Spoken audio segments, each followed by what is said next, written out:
My name is Julian Quist.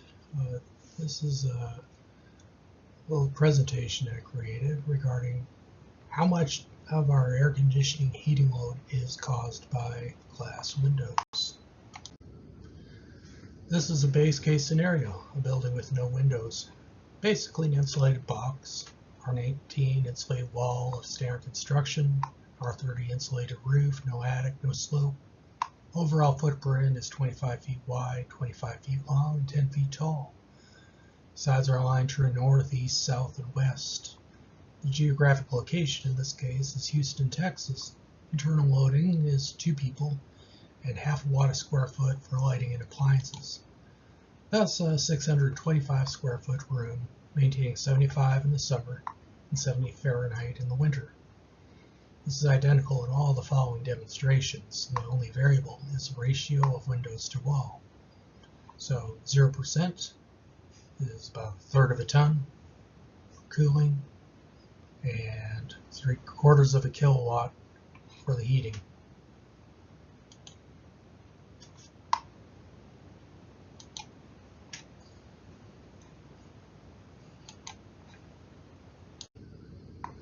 Now we went ahead and added a glass window, roughly 12.5 square feet per side, one on each side of each wall. As you can see, it increased the tonnage required up to half a ton, a 45% increase, and we're up to 1 kilowatt, also up 45%. 10% windows, now 0.6 tons. We're up 95% relative to no windows. 1.4 kilowatts, we're up 91% on heating. Now we're at 3/4 of a ton and 1.73 kilowatts with 15% windows.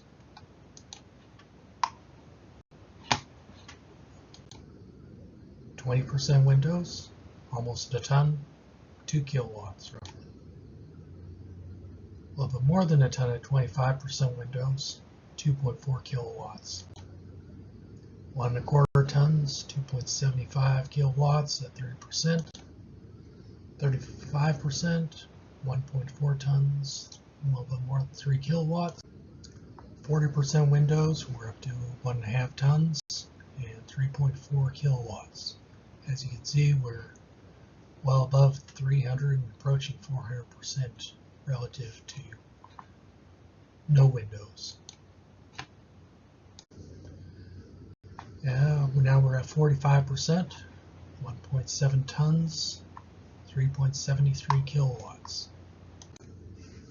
50% windows, this is our maximum case in my calculations here, and we're up 1.88 tons, up 492% from baseline, and a little bit over 4 kilowatts, 454% of the baseline.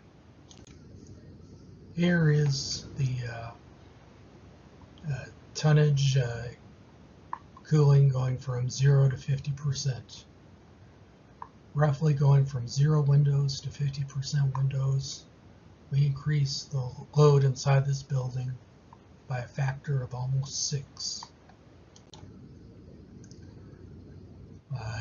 On the heating end of things, we go up by a factor of 5.5, going from 0% windows to 50% glass windows. Since Houston's kind of a warm place, I thought I'd run the same calculation in Chicago, Illinois for their heating load. As you can see, it actually grows at about the same proportion. It's just bigger numbers. It goes from 1.25 kilowatts to 7 kilowatts of heating on the maximum 50% window case. That still remains a factor of 5.5. However, you're starting with a much larger number to begin with. Virtual windows will not replace all windows. Sometimes windows are required for egress or ventilation. What I would suggest is about a 67% replacement of glass windows to virtual windows. going from a standard 15% that most houses are oriented to 5% window area.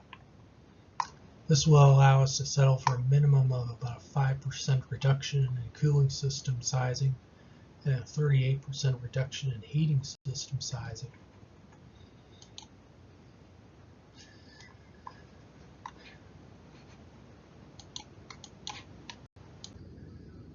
VWAs consume power, so they also will emit some power.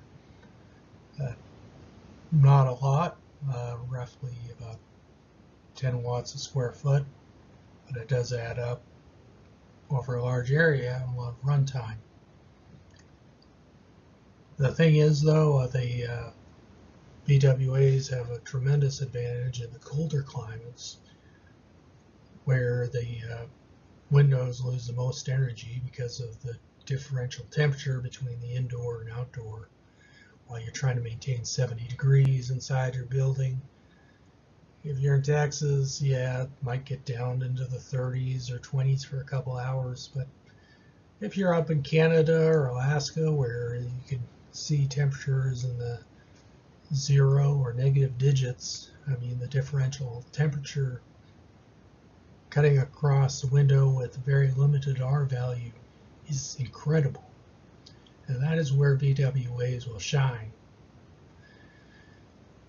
And we can easily see 60% savings on energy on heating with the VWAs.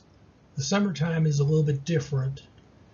What it does is it blends out the maximum solar times. So the air conditioner will work less hard more often, instead of more of a very steep sine wave curve out the maximum hour of the day, which is usually around between 4 and 6 in the afternoon, when the sun is just starting to pull to the west.